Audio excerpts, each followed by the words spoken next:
Hey, thanks for dropping in. Things are a little scrambly here in the kitchen because, as you read in the title cards, this hasn't been a normal filming week. The segment I was going to originally shoot, which was pork chops with blackberry sauce, kind of went sideways.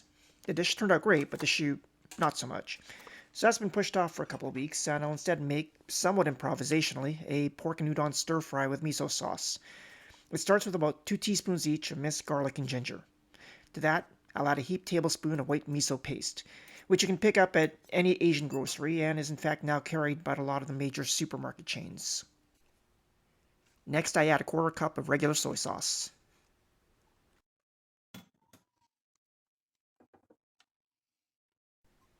And follow that with an equal amount of water.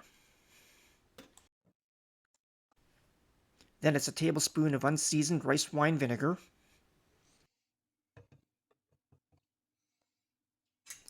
followed by a tablespoon of mirin, which is a sweet rice wine. You can see there how thick it is as I pour it.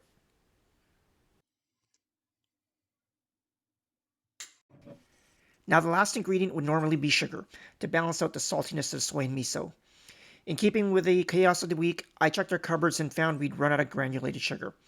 So I switched to maple syrup instead. That's not a big deal personally because I swap maple syrup for sugar all the time. Seriously, try putting maple syrup in your coffee. You'll thank me. A vigorous whisking brings everything together. I didn't get on camera, but I tasted the sauce and it tasted a little undersweet, so I added a second tablespoon of maple syrup. If you like your sauce a little on the sweeter side, you could go to a third tablespoon. I was good with a 2. More vigorous whisking follows, followed by a final taste. This is the last opportunity to adjust the flavor.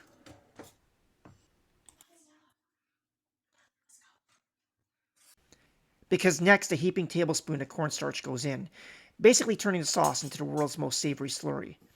Like any slurry, it'll thicken once it hits the pan and coat the noodles and pork in miso deliciousness.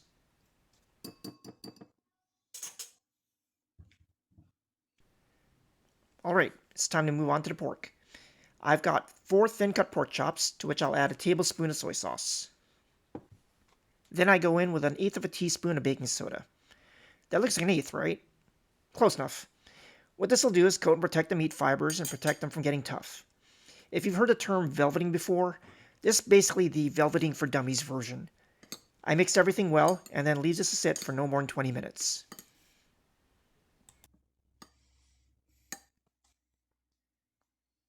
That's just enough time to get my noodles ready. This is one of the packets that I picked up from the store earlier in the video. Udon is a wheat noodle that cooks in minutes and can be used in soups or stir fries. It takes the sauce really well, and it's simply an indispensable ingredient for whipping up quick midweek meals. To get them going, I add it to some boiling water. Admittedly, I probably should have let my water boil a little harder, but I'm also using the same wok that I'll use for the rest of the stir fry. Once the noodles are done, I just need to move them into a strainer, and I'm good to keep going. It saves on washing. Alright, it's been about 3 or 4 minutes, and I know my udon is cooked because the noodles separate from each other. I just need to move them to a strainer, and I can get on with the pork.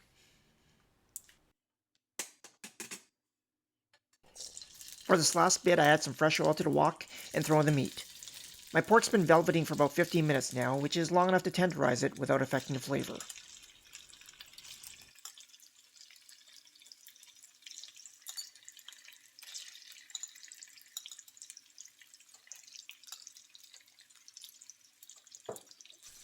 Once the pork's about halfway done, I add some veg in the form of asparagus.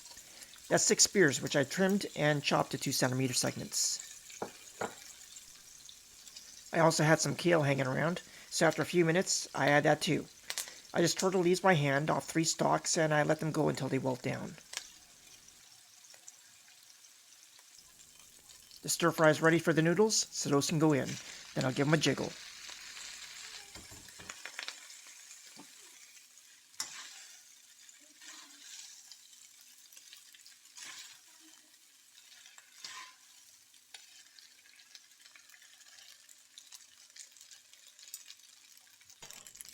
Then it's in with the sauce. I'll pour in half to start and see where it's at.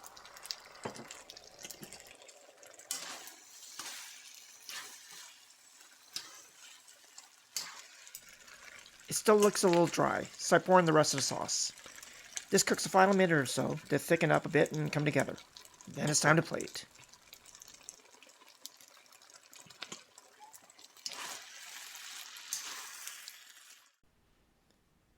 And here it is, my udon pork stir fry with miso sauce. You've got thick, chewy noodles, tender pork, a bit of veggie goodness from the asparagus and kale, and a sweet yet salty sauce holding everything together. Not too shabby for a dish cobbled together as a backup. But as good as it looks, the true test is in the taste. So I go in and... Come on, Noodle. Oh yeah, you'd never guess this was a plan B. That's good. Thanks for watching. This was a fun video to make, chaos notwithstanding. I hope you enjoyed it, and if you did, please consider giving a thumbs up, or better yet, subscribe to the channel. That'd be a great help. I'll see you next week.